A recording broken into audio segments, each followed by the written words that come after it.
place the girl on a pedestal and treat her like a princess. But that's never enough. Girls are never faithful. Every single one of them screws around on me. Then when she leaves me, I call you and you say that it wasn't my fault. And you know what? You're absolutely right.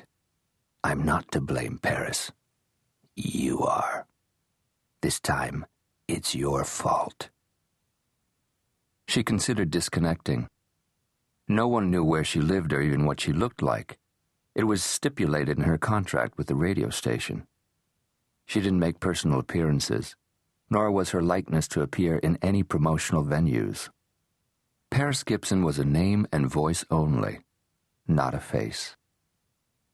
But, in good conscience, she couldn't hang up on this man. Explain how it's my fault, Valentino. You told her to break up with me. I heard you. She called you the night before last. I was listening to your program. She didn't give her name, but I recognized her voice. She told you our story. Then she said that I had become jealous and possessive. You told her that if she felt our relationship was constricting, she should do something about it. In other words, you advised her to dump me. And I'm going to make you sorry you gave her that advice. Paris's mind was skittering. In all her years on the air, she'd never encountered anything like this. She cut a quick glance at the Vox Pro to make certain that the call was being recorded. She wet her lips and took a nervous breath. Valentino, please, listen. I'm over listening to you. You give rotten advice. I treat a girl with respect, then she goes out and spreads her legs for other men, and you tell her to dump me like I'm the one who cheated? Fair's fair. I'm gonna fuck her till she bleeds. Then I'm gonna kill her. 72 hours from now, Paris. Have a nice night.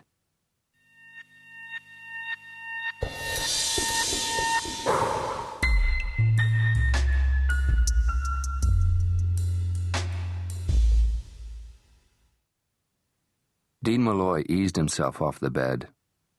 Groping in darkness, he located his underwear on the floor and took it with him into the bathroom. As quietly as he could, he closed the door before switching on the light. Liz woke up anyway. Dean? He braced his arms on the edge of the basin and looked at his reflection in the mirror. Be right out. His image gazed back at him, whether with despair or disgust he couldn't quite tell. Reproach, at the very least.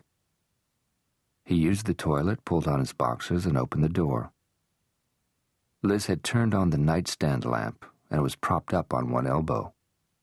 She watched as he reached for his trousers. Dean, you haven't spent a full night in weeks.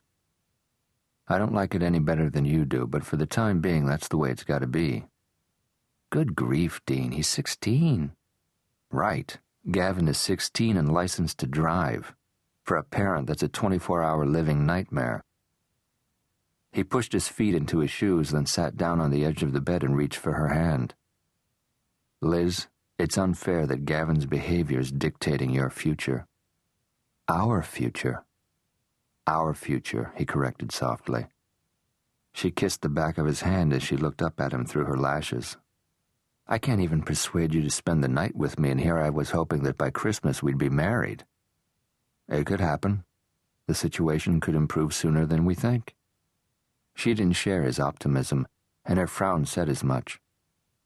Liz, I'm well aware of how much my situation has changed since we started dating 2 years ago. You didn't sign on to become involved with a single parent of a teenager. Be patient a little longer, Liz, please. Gavin is being impossible, but there are reasons for his bad behavior.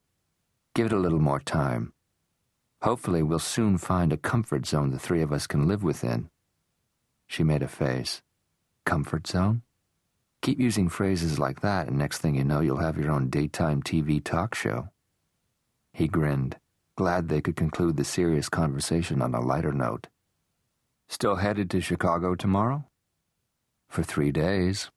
Closed-door meetings with folk from Copenhagen.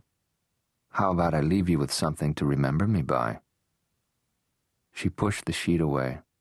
Naked and all but purring, Elizabeth Douglas looked more like a pampered courtesan than a vice president. To keep listening to this audiobook, I've left you a link in the description so you can do it, at no cost thanks to Audible's 30-day free trial.